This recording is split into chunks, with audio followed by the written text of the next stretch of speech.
Hello everyone, welcome back. I wanted to explore today some data that was released by the British Columbian Centre for Disease Control in Canada.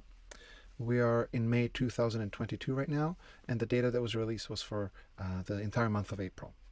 So there was an image that got circulated on the internet a lot that is on this website right here. And if you scroll down, you'll see the tab that says Vax Donut Charts.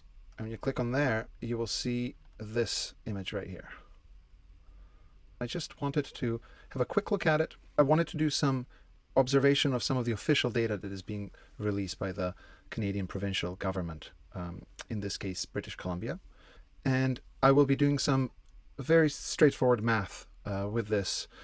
Nobody needs to be an expert to do this. These calculations, and let's see what we find out.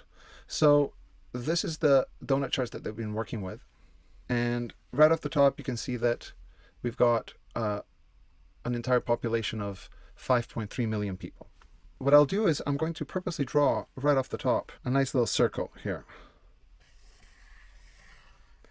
This is the population of BC. Entire BC, 5.3 million people. Notice right off the top that even though these charts look exactly the same size, they actually represent very different sizes of numbers. So what is 5.3 million? We have 8,358 cases. So we want to look at total people versus cases. If we wanted to find out what the percentage of cases compared to the actual number of people in BC, we would have to calculate for X over 100%. Right? That will equal the number of cases, which is 8,358 over 5.3 million people. Right? So out of that, we can derive that X is 835,000 over 5.3 million people. Right? And that comes up to be about 0.157%. So total BC cases would in this case be 0.157. Now to put that in perspective, we would want to imagine, so we would have out of the entire population, this would be something like 25%, right? Then half of that would be around 12.5, right? 12.5. Out of 12.5, if you were to imagine, 1% out of that, the 1% would probably be something like this, right? And then what we're looking is at a tenth, more or less, of 1%, which would, let's say, be a little p size here, okay? Small p. Okay, so that right there, let me just erase this area so that it's not confusing too much. So that right there is all cases in BC. Okay. Now, if you have a look at the number of deaths, which are compared to 8,000 are about 200, we can already see that that's 2 orders of magnitude off from 8,000 to arrive to 200. So the deaths would be in here somewhere. See, probably like 1/100th of this would more or less be a dot. So those are the deaths. Total deaths. The total deaths. So this is the percentages that we're dealing with. Now, even though we're working with such a small number, we also have to remember that we also have incidental versus true COVID deaths. So that dot would potentially go and become even smaller as a result of paring down the data. We also have to remember that a lot of people have comorbidities.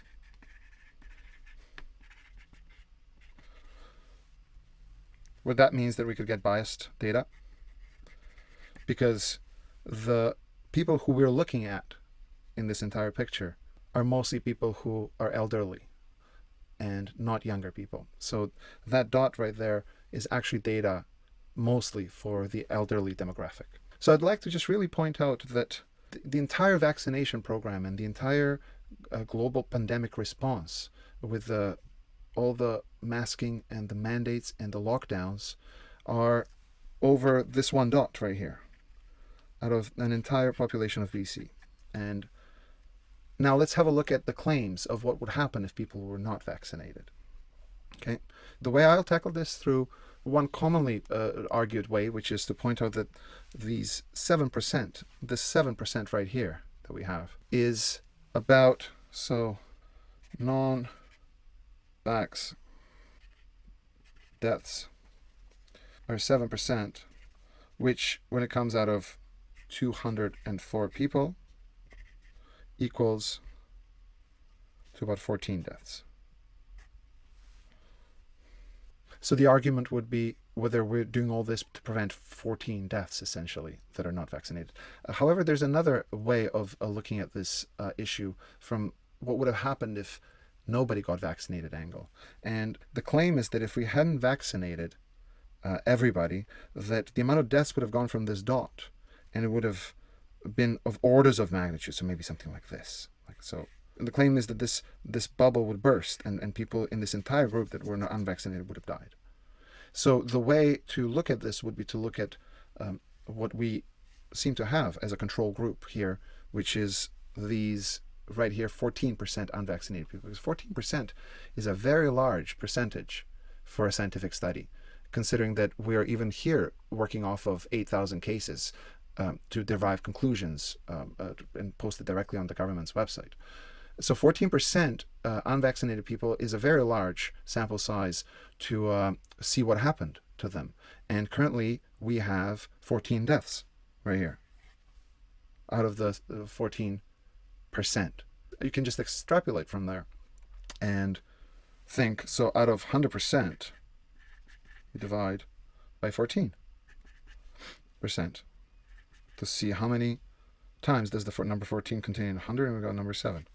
So all we have to do is multiply 14 deaths unvaccinated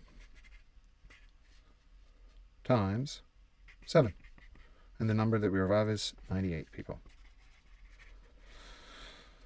So if we had vaccinated the entire population, the bubble would actually shrink from the data that we see right here, which is 204 deaths in total, which is with the vaxxed option, to an extrapolated 98 people with a non-vax. So there we go. What should we do with this data or with this analysis? I'm curious to see if you can let me know where I'm going wrong with this one, because it seems like pretty straightforward mathematics to me. From there, quickly to calculate it, that if we didn't vaccinate everyone, X out of 100%, right, equals 98 deaths over 5.3 million people. And that is 0.00185%.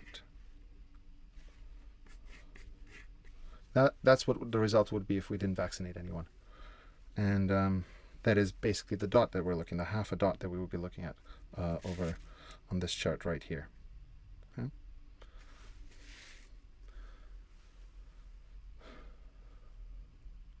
I really have no words.